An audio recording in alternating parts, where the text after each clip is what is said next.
अगर आप भी आज से जीएस की प्रिपरेशन स्टार्ट कर रहे हो और सोच रहे हो भाई कि इतना ज्यादा जीएस का सिलेबस कैसे कंप्लीट होगा, तो ये वीडियो आपके लिए ही है। क्योंकि जब मैंने भी प्रिपरेशन स्टार्ट की थी तब मेरे भी यही क्वेश्चंस थे कि क्या क्या पढ़ना है, कहाँ से पढ़ना है और कितने मंथ का करंट अफेयर क्लास कवर करना है। इस वीडियो में मैं आपको एक प्रॉपर स्ट्रेटजी शेयर करूंगा जो मैं खुद फॉलो करता हूँ अपने करंट अफेयर क्लास को कवर करने के लिए, जिसके लिए मैंने एक प्रॉपर पॉइंट्स बना के रखे हैं जो मैं आपको एक एक करके सारे शेयर करने वाला हूँ। Hello guys, welcome to our YouTube channel. सबसे पहले डिस्कस करते हैं भाई कि हमको जीएस में पढ़ना क्या क्या है। First current affairs, second banking awareness, third static awareness, fourth government scheme and fifth RBI circular. सबसे बड़ी गलती जो नए स्टूडेंट्स करते हैं भाई कि वो एक साथ सब कुछ पढ़ने की कोशिश करते हैं, जो कि उनकी सबसे बड़ी गलती होती है। अगर आप आज से स्टार्ट कर रहे हैं भाई तो आपको सिलेक्टिव स्टडी करनी पड़ेगी और एक सीक्वेंस में पढ़ना पड़ेगा, जो मैं आपको आगे चलकर प्रॉपर बताने वाला हूँ। सबसे पहले आप आज से ही डेली करंट अफेयर क्लास करना स्टार्ट कर देंगे। मैं पर्सनली आशीष सर की यूट्यूब पर चलने वाली मॉर्निंग करंट अफेयर क्लास करता हूँ, जिसमें मेरे न्यूज के साथ साथ रिवीजन भी हो जाता है। सारे ही टीचर्स आपको करंट अफेयर की पीडीएफ प्रोवाइड करते हैं, तो आपको नोट्स बनाने की बिल्कुल भी जरूरत नहीं है। आप उस टाइम को रिवीजन करने में यूज कर सकते हैं। बाकी आशीष सर 1 पेज न्यूज प्रोवाइड करते हैं, जिसमें एक ही पेज में सारी न्यूज कवर होती है, जो कि रिवीजन करने के लिए बेस्ट है और मैं खुद उसी से रिवीजन करता हूं। और आपको मिनिमम 4 to 6 मंथ का करंट अफेयर क्लास कवर करना होगा। पर जो बच्चे एसबीआई पीओ या आईबीपीएस पीओ को टारगेट कर रहे हैं, उनका पेपर तो सितंबर एंड अक्टूबर में है, तो वो लास्ट 4 मंथ का कवर कर सकते हैं फ्रॉम जून। पर अगर आप मैनेज कर सकते हो तो गो फॉर अप्रैल एंड मई 2।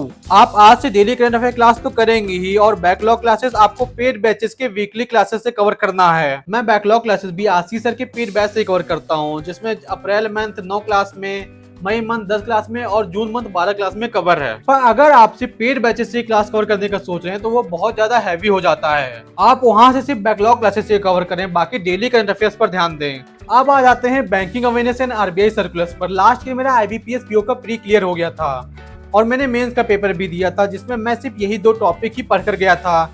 तब मेरे 8 मार्क्स आए थे। बैंकिंग अवेयरनेस की क्लासेस आपको यूट्यूब पर फ्री में मिल जाएंगी, पर मैंने ये भी आशीष सर के पेड बैच से ही किया है, क्योंकि वहां पर सारी क्लासेस सिक्वेंस भी मिल जाती है, जिसमें ओवरऑल 42 क्लासेस हैं। और आपको इनके नोट्स भी बनाने पड़ेंगे भाई, क्योंकि ये पूरा थ्योरी है और मेन से ज्यादा ये आपको इंटरव्यू में हेल्प करने वाला है। बाकी आरबीआई सर्कुलर्स की क्लासेस अभी स्टार्ट नहीं हुई हैं और ये आपको यूट्यूब पर मिल जाएंगी। बाकी मैं भी ये क्लासेस यूट्यूब से ही करता हूँ, और जब भी क्लासेस स्टार्ट होंगी तो मैं आपको इसका नोटिफिकेशन दे दूंगा। सबसे इंपॉर्टेंट बात, आरबीआई सर्कुलर्स आपकी फर्स्ट प्रायोरिटी होनी चाहिए, क्योंकि इसमें 10-12 क्लासेस में ही आपकी बहुत सारी important news bank related cover हो जाती हैं, जो कि पेपर के पॉइंट ऑफ व्यू से बहुत ज्यादा इंपॉर्टेंट है। पर कोई लास्ट ईयर की आरबीआई सर्कुलर क्लास मत कर लेना भाई, बहुत सारे नए अपडेट्स आए होंगे। अब बचता है static awareness and government schemes. Ashish sir अपने करंट अफेयर क्लास में ही static awareness and government schemes, जो कि न्यूज में रहता है, उसको कवर कराते रहते हैं।